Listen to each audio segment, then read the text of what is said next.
I have just seen Manchester United's worst nightmare come to life. This is possibly the worst way to start off a season for Manchester United. The very first game and an absolutely devastating loss in outperformed fashion. So many duds in this game. Letdowns, shambolicness. I don't know what else I can say. Manchester United were simply outplayed and we looked like a team that had so much work to do.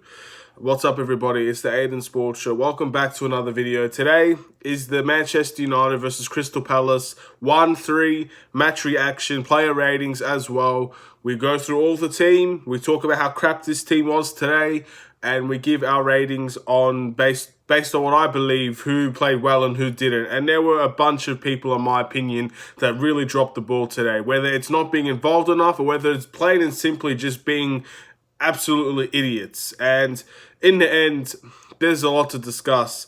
Before we get started, please like and subscribe to the Aidan Sports Show YouTube channel. Turn notifications on. This is not going to be a video of positivity. Really, it isn't. There's no need for that. We were outplayed in a lot of ways. And we definitely deserve this loss, so much more than I think a lot of people would think. Yeah, the VAR call for the retake of the penalty, yeah, it's not favorable, but at least it's the rules, and the rules are rules. You follow them to a T. That's how it's supposed to be. It's a stupid rule, but it is the rules, and besides that, there's really no arguing anything else that Manchester United did today. Absolutely poor from start to finish. Yeah, we have all the possession. Yeah, we can create a few shots outside the box. But when it actually comes to the cutthroat passes, when it actually comes to creating an opportunity, where were our players today to be in the box and taking on defenders? Yes, I understand. They parked the bus today. That's what they've done from this beginning of the season. That's what they did last season as well. This is what they're known for. We should have came into this expecting that. We should have not conceded a goal within the first 7 minutes of the game. Why did we let that happen? Obviously, the penalty, there's nothing really much Victor Lindelof can do about it. That's fair enough. The penalty, it is a penalty. Nothing you can do about it. Move on from that. But the third goal as well, how could you not clear that ball? It's as simple as that. These are simple mistakes that Manchester United have to just let go of if we're going to take the next step. And now, from one season reaching third in the Premier League, we have taken one step forward, and now it feels like we've taken about 5 steps back, because this is the game that we've been talking about that we should not be losing to. We should not be losing games like this. These are easy points that we should be picking up. Crystal Palace were not great today. They were not great today, but they well and truly deserved this victory. They had more chances. They had the clear-cut chances. They absolutely destroyed our defense from start to finish. Manchester United all of a sudden went from playing 2 CDMs to not even knowing what a CDM is. All of this happened in this game. We saw it with our own eyes. What has happened? Why have we let this happen? And I don't know. I really don't know. I don't know half of the players why Ole Gunnar Solskjaer picked half the players that he did today, but whatever. It is what it is, man. It's a loss. We're going to have to move on from this, but this is a tough loss to take. This is not how you want to start a season. Again, the confidence of this team will be at an all-time low going into the next game. We need to bounce back. We're already playing catch-up, and now we're playing even more catch-up. Our game in hand, basically, poof, doesn't mean anything now because we're already behind.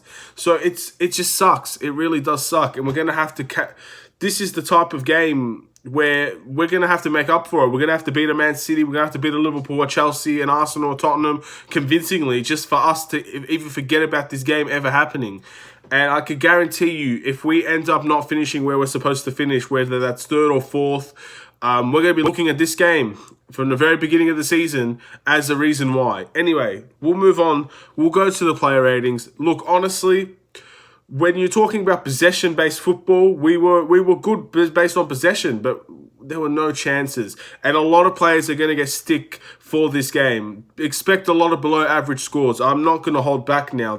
Last season, I was very lenient, and maybe I'll be lenient here as well. According to you guys, maybe I will be lenient, but there is no hiding from this. We're gonna have to take this. Whether it's Arsenal fans bantering us, any fan bantering us, even our own fans bantering us, we're gonna have to take this on the chin because those players let us down. That actual structure of our team let us down. From Ollie to the players, we've been let down today. And I'll get into transfers later because, of course, people are going to say if we had our transfers, we would have done better this game. I'm going to tell you why I don't think that was the case. Let's move on to David De Gea. My opinion, David De Gea absolutely had nothing wrong to do, and in my opinion, David De Gea is probably, for a lot of people, going to get the man of the match. In my opinion, he was a 6 out of 10. He did a fantastic save. He obviously saved the penalty again. Regulations, it got in De Gea's way. He clearly wasn't happy about it, but again, if VAR goes for us, then we're very supportive of it, aren't we? But when VAR goes against us, people are going to complain about it. In my opinion, he broke the rule. Even in the slightest centimetre, he broke the rule. So it is the rule. I hate to say it. I know it sucks. I wish this rule was never a thing. I don't know why goalkeepers have to stay on their line to make a save. You're basically asking for goalkeepers not to save penalties. It's ridiculous. I don't understand why that rule had to be in there, but the fact that it's there means that we need to follow it, and we didn't. There's no complaining about that second goal. I have no issues with that. Honestly, I don't. From watching it from the start, when VAR showed me it again, it's the rule. Rules are meant to be followed. It sucks, and a lot of goalkeepers will have to suffer from that in this season, and we're going to see it. That Norwich goalkeeper that pretty much did it every single time last season and didn't get caught out for it once, that's not going to happen anymore. It's clear as day now. Anyway, we're going to move on. In my opinion, Timothy Fosu Mensah was probably the man of the match, and that's saying something because I don't even know why he was playing today. I'm going to give him a 7 out of 10. I think he was the only player that actually had a decent game. Defensively, he was good. Attacking-wise, he was okay. I think he presents more of an attacking threat than Wan-Bissaka or any of our right-backs at the moment, except for Delo. I thought he was really good today, and that it is what it is. I mean, majority of the goals came from his side, so people will probably disagree with me on that. But from what I saw on that game, I thought he was pretty good. Moving on to Victor Lindelof. I know people are going to give Victor Lindelof a 0. I'm going to give him a 2 out of 10. Actually, I'm going to give him a 1 out of 10. 1 out of 10 for Victor Lindelof because at the end of the day, every single goal that came out of today was his fault. Whether it was intentional or not, it was his fault. Victor Lindelof for the first goal, his fault. Victor Lindelof for the second goal, his fault. Victor Lindelof for the third goal, 100%. And it was borderline crazy how he let this happen. Victor Lindelof was at fault for the third goal as well. It's just as simple as that. And even when you know you're in trouble, when you have the commentator saying Manchester United should look for another centre-back because Victor Lindelof is not having his day. That's so depressing when you're having commentators saying that. And we all saw it today. We all saw why we needed another centre-back. And, of course, we're not going to get one. We're not going to get one, which is dreadful. It is dreadful. But at the end of the day, we decided to go elsewhere. We decided to look at a left-back. We're deciding to still contemplate on negotiating with Sancho. So we're not going to get this centre-back. And I don't know. Does Victor Lindelof get dropped after this game? In my opinion, I think that's the only solution. But you bring Eric Barley in, he could potentially have just a similar game, man. And I just don't know what the centre-back position is going to hold for us this season. I mean, I really do think Victor Lindelof is a good centre-back. But today does not reflect anything I think of him. And today, he should be dropped for next game after how bad he played today. It's as simple as that. I don't think you shouldn't get away with having a performance like that and start the next game like nothing ever happened. The guy needs to have a break. The guy needs to have time off. The guy needs to be dropped. Bring him back in a few weeks. And let's see if he's learned from that mistake. We need to be ruthless here. We can't just keep on backing our players for the sake of backing them. When something's been done wrong, you need to deal with it. And I don't know. Ollie's going to have to decide that on his own. Harry Maguire, in my opinion, was a 4 out of 10. Again, I feel very sorry for Harry Maguire because I don't think the 4 out of 10 is necessarily all his fault. I do think he was left exposed by his midfield today. And he did a lot of things right. But so many turnovers, easy turnovers as well. And, of course, he was a victim of some of those goals as well. You can't just say it was all Victor Lindelof. Harry Maguire is someone that was at fault, in my opinion, was part of the fault of the first goal. So in the end, he doesn't escape the criticism as well. Was he worse than Victor Lindelof? Absolutely not. He wasn't. But it wasn't a perfect performance from him either. And at the end of the day, I don't know what Ole Gunnar Solskjaer's going to do about the centre-back situation, but I really think Harry Maguire was left with the bag today. I think the midfield did not help him, and I definitely think his partner in crime, Victor Lindelof, did not help him. And we paid the price very, very harshly for it. And he's been left exposed here. So the bad score is not reflected on his performance, but it's basically been left on his teammates letting him down. And that's not a good sign. That is not a good sign. Luke Shaw, in my opinion, is a 6 out of 10. Didn't do anything wrong, didn't do anything right. Basically, he did his defensive duties. Of course, he was the only one that actually attempted to stop the first goal from going in, just a few seconds too late, which people will probably blame him for. You could believe what you want. The crosses were dreadful. One cross literally went to the other side of the pitch. That wasn't good. But besides that, I really thought he put in a lot of effort. He ran the byline. He attacked well. He kept the ball well. There were a lot of positives in Luke Shaw's game today, but the clear weaknesses in his game, it looks like it's going to be here this season as well.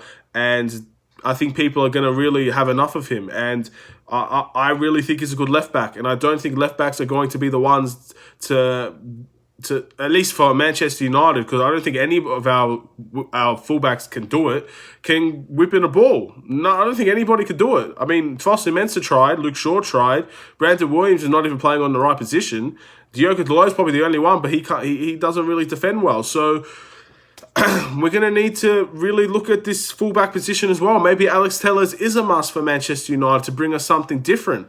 I don't know. I really don't. At the end of the day, you see other teams with crosses into the ball that are absolutely sensational from their fullbacks, and we're just not that team, and we're supposed to be that team. We're the team that attacks the width, yet we can't deliver a ball into the box, and yet, not only that, no one's in the box to take those crosses, so we have a lot to do. We do have a lot to work on, man. I'm just excited. I'm not excited. I'm just happy that this came at the very first game, so at least we know our weaknesses, man. We have at least, I would say, the whole season to work on it. But I don't know. People will take this game into one or two ways. It's either, it's the first game of the season. It's all right. We still have a long way to go and we'll get there. Or this is going to be the sign of what things are going to come. Anyway, we'll move on.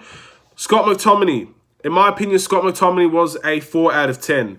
And look, his performance today, honestly, was not a 4 out of 10. In my opinion, his performance was a 5 out of 10. But seriously, he's not a CDM. I was the one the whole time that was saying that this guy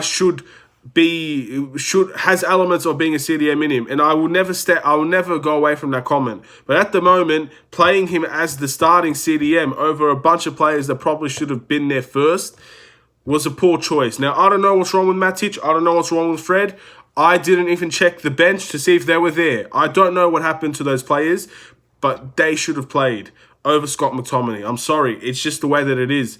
Scott McTominay was so far out of position the entire game. It was basically every counter-attack was a 2-on-1. It was Lindelof and Mcguire versus Zaha and some other guy that was running with him, if there was any. We cannot leave our centre-backs that exposed. And to an extent, we could have conceded a lot more goals. It's unacceptable. Why is our CDM not covering for our centre-backs? We don't need, even when we're 1-0 down with 30 minutes or so gone, you don't need everybody pushing for, you don't need Scott McTominay pushing into the box and having a shot on goal. That's not where his position should be. Manchester United, it seems like they've forgotten what a CDM is. That's what it seems like. And I don't know why. We went from having 2 CDMs in a game. Technically, we did have 2 CDMs in the game. And they both, in my opinion, did not live up to the expectations. So in my opinion, Scott McTominay was a 4. Dreadfully out of position majority of the time. And it was just not acceptable. Yes, he had a few moments where he got some tackles off. And his tackles were great. But overall, you need to be in the right positions. And you can't just rely on your recovery speed to get there. And I do think he was poor today. I'm not going to lie. I really do. Paul Pogba. In my opinion, Paul Pogba was a 5 out of 10. Ridiculous turnovers today, Paul Pogba. Held on the ball way too long. Had a few shots on goal. Again, really senseless shots, just long shots basically, because that's all we seem to be doing. Besides that, I really can't remember any significance he made on this game. He turned the ball over a lot. And we suffer the price. And it's not like it's a turnover where you've tried something. It's a turnover, basically, you're passing it to the opposition at that point. And I can't say he had a great game either. Now, people could say he gets lower than Scott McTominay. That's up to you. Honestly, Scott McTominay and Paul Pogba could be interchangeable. And the same things I said about Scott McTominay, I could say about Paul Pogba. But in the end, this is just the way that I viewed it. I viewed Paul Pogba having a slightly better game than Scott McTominay. But in the end, neither of them were spectacular. And we lived to pay the price once again. Let's go to Bruno Fernandez. Bruno Fernandez, for me, is completely difficult to decide. Because I don't know if he had a 3 out of 10 game or he had a 6 out of 10 game. Because honestly, it's very hard to judge because basically it's how you see the game. If you see him attempting to create plays, attempting to make passes but not having them succeed, you might give him a 6. But if you think of him as basically letting easy balls get away from him, having to really hustle back the whole time because he kept turning the ball over, you give him a 3. I think I'm going to meet in the middle and I'm going to give him a 5. I'm going to give it, well, it's not in the middle technically, but I'm going to give him a 5 out of 10. If Paul Pogba had a 5 out of 10, I think Bruno has a 5 out of 10. I know the effort was there. I know the attempts that were there. I know that the performance itself wasn't great from anybody. But in the end, that is something that it is what it is. And a lot of that had to do with Crystal Palace parking the bus. But in the end, we need to be able to get over that. So many teams will park the bus against us this season. It will happen. It will happen to the best of teams. It will happen to Arsenal. It will happen to Chelsea. It will happen to Man City and Liverpool. Not a lot of teams are going to go out and flat out attack. And if they do, that's Manchester United's bread and butter when other teams attack us and we hit them on the break. That's not what happened today. We need to be able to figure out a way to beat teams who do multiple things against us, who do counter-attack, who do park the bus. Then another game, when they don't park the bus and they come and attack us, we need to learn how to win as well. It's tough. It's not easy, but this is Manchester United we're talking about. We should be able to have more than one style of play for the rest of the game. Anyway, we'll move on. We'll move on to Dan James. Dan James. I'm struggling to see why Dan James started today. Again, he had his best game off the left wing in that friendly, and yet here he is on the right doing the exact same things that we always talked about him not doing. And again, crosses were to the first man. He really didn't do much on that right wing at all. He didn't cut in. He held the byline. I guess that's a positive if you want it to be a positive. In the end, nothing threatening. So I think he has to get a 5 out of 10 as well. How is he exemplified from anybody else? A lot of people are going to get 5s today, and basically he's going to be one of them. I didn't see him doing anything dreadfully wrong. Again, he was in attacking positions, but he didn't make the best of his opportunities. And there was one play in particular where the ball went down to him, and he had Marcus Rashford wide open, but instead he decided to go for like a lofted shot, not like a really soft shot, basically trying to pass it into the net when there's about 5 defenders in front of him. In my opinion, you either lace through that, you kick that ball as hard as you can on target, or you pass that ball to Rashford. But instead, he went for neither. I really think that was a good goal-scoring opportunity if we allowed it to be. And, of course, we didn't. Marcus Rashford, oh, man. I don't even know how to talk about Marcus Rashford at the moment. Was Marcus Rashford bad? I really don't think Marcus Rashford was that bad today.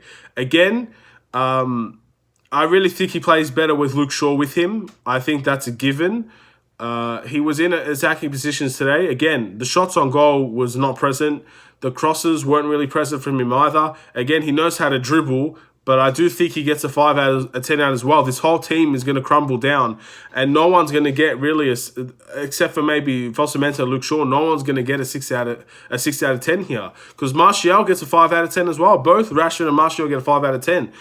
Rashford, in the end, he knows how to dribble. He has all the 5-star skill moves, but he just did not have the final product today. This seems to be the story of him for a long time now, and I know he'll get there. Of course, it's not easy when you have 10 people behind the ball, but it needed to be done. We needed it. We needed Rashford today, and I don't think we saw the best out of him. Martial was non-existent in the second half, and he was definitely not present at pretty much the entire game, and that's why he gets a 5 out of 10 as well. Martial, in my opinion, did nothing wrong, but the fact is, he didn't get the ball enough. You could blame the teammates behind him, or you could blame himself for not making himself available. But in the end, you need Martial to be on the ball if you want us to score goals. It's not as easy as let's just give Martial one opportunity. This isn't Lukaku we're talking about. We can't just give the ball in the box and have Lukaku just run at it and get an opportunity. In the end, Martial is a build-up player. He likes to get people involved.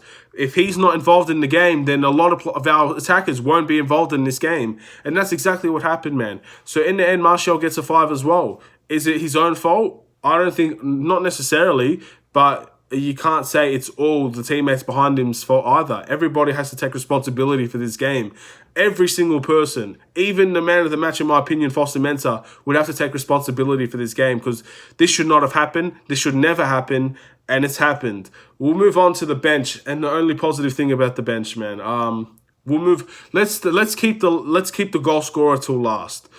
I believe Ighalo came on, and the only thing he did besides just taking falls left, right, and center was turn the ball over. In my opinion, he was just non-existent coming on. Didn't have much time. I would give him a 6. Yeah, like literally not really that much time. And yeah, who else? Who else came on? So I can't even remember. Mason Greenwood came on for the first half. Mason Greenwood wasn't bad. In my opinion, Mason Greenwood, he was non-existent. Again, he was just shooting basically to the Crystal Palace defense. He offered us something that I think Rashford and Martial didn't do, and that's directness. He was very direct today. I would give Mason Greenwood a 6 out as well. He only had a half to prove himself. In my opinion, he was probably the best attacker of that half, and the respect is there. The respect is there. And yeah, I would give him a 6 as well. And then last but not least, Donnie Van Der Beek made his debut for Manchester United, substituting off a very poor Pogba. And in the end, he got his goal. He got his debut goal. That's the only positive to ever come out of this game, was that debut goal from Donnie Van Der Beek. And it was a good goal as well. Side netting, of course, it was a very lucky goal. It wasn't exactly a goal that he earned. It pretty much it came to him, and he took it. A very poacher's finish. And again, he is apparently the king of being in the box at the right time. That was the right time, and he scored the goal. And I'm sure he's very happy.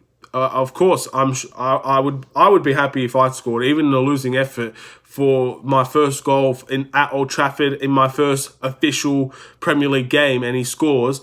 That's a dream. But of course, it's a dream and a nightmare, I guess you could say. Donnie Van Der Beek had his dream goal in a nightmare of a performance for Manchester United. I would give Donnie Van Der Beek a 7 out of 10 for that goal. Basically, he's the only person that took a shot on goal in the box. So there you go. You get a 7, mate. Donnie Van Der Beek probably is a lot of people's man of the match. I'm not going to lie. But yeah, that's the team. Ole Gunnar Solskjaer's team selection. Look, at the end of the day, I still don't know why Aaron Wan-Bissaka wasn't there. I'm assuming something's wrong with him. I don't know why Matic or Fred didn't play. But in the end, I'm giving Ole Gunnar Solskjaer a 5 out of 10 for his team selection. Overall, the majority of the team should have been picked. But there were a few players there that were very questionable. I don't know why Dan James started. And yeah, even to an extent, I don't know why Paul Pogba got substituted for Donnie Van Der Beek. But we just were lackluster. And here we go again. We've got our next game against Brighton, I believe. And Brighton will probably do the exact same thing Crystal Palace did. Manchester United need to come back strong. We need to deliver a message, because we're going to be the laughingstock for the next week for the Premier League. Because I bet you that every single other top 6 side, and maybe even teams like Wolves and Everton, they're probably going to be winning their games today, except for Chelsea and Liverpool. One of them will lose or draw. So we're gonna have to take this on the chin, man. We're gonna walk away from this knowing that we're playing catch up even more today. And let's talk about it. We're going to talk about the transfers, right? If you're going to say we need a centre-back, that's the only thing I can accept today to say that this result would have changed. Because Victor Lindelof was just on another level of poor today. It was probably his worst game I've ever seen. And he's had some bad games, I'm not going to lie. But if you're telling me Jadon Sancho would make an impact in this game, I disagree with you. I 100% disagree with you. Because in the end, either CDM or centre back was going to change this game today for us. We would have conceded less opportunities. We probably wouldn't have conceded the first and the third goal. We would have conceded, and this could have ended up being a draw 1-1. So, in my opinion, Jadon Sancho would not have impacted this game, in my opinion. And people are going to say, we need Jadon Sancho. Get Jadon Sancho in now. We don't have winning mentality. In my opinion, this just shows that we needed a centre-back more than we do need Jadon Sancho. Of course, bring Jadon Sancho in, but don't forget about the things that we actually need. And of course, we're going to have to take this on the chin, man. We had an opportunity to get Gabriel. He's not coming. He went to Arsenal. Opportunity to get Upamecano. He's not coming. Staying at Leipzig. Opportunity to get Battershield. He's not coming. We're not ready to bid for him. These are the things, man. These are the things. We're gonna not get a centre back because of basically there's no choices that we prefer. We're not going to get a top class centre back. We're not getting a Koulibaly. We don't have that money for it. But in my opinion, we should still be in for Battershield, and yet here we are. 2 months into the transfer window, and we're not going to get him. We're going to be lucky to get Jadon Sancho and maybe Alex Telles because that's been linked. But I'm telling you now, a centre-back is the only thing, and maybe a CDM, that would have changed this game. And Jadon Sancho, we still would have lost. So in the end, take with that what you will. That's just my 2 cents on the matter. If you guys agree, let me know in the comments below. Thank you guys for watching. Please like and subscribe if you're new. This is a tragic video. I'm not gonna lie. Like, this is devastating. And again, this probably lines up with the Sevilla loss in the Europa League semi-finals, because this is a game, man, that if we played this game well, positive FC. But now we're going back to we need transfers FC. And hey, maybe this makes it quicker, or maybe we're just gonna end up in a false reality once again. Have a wonderful day. Take care. And peace.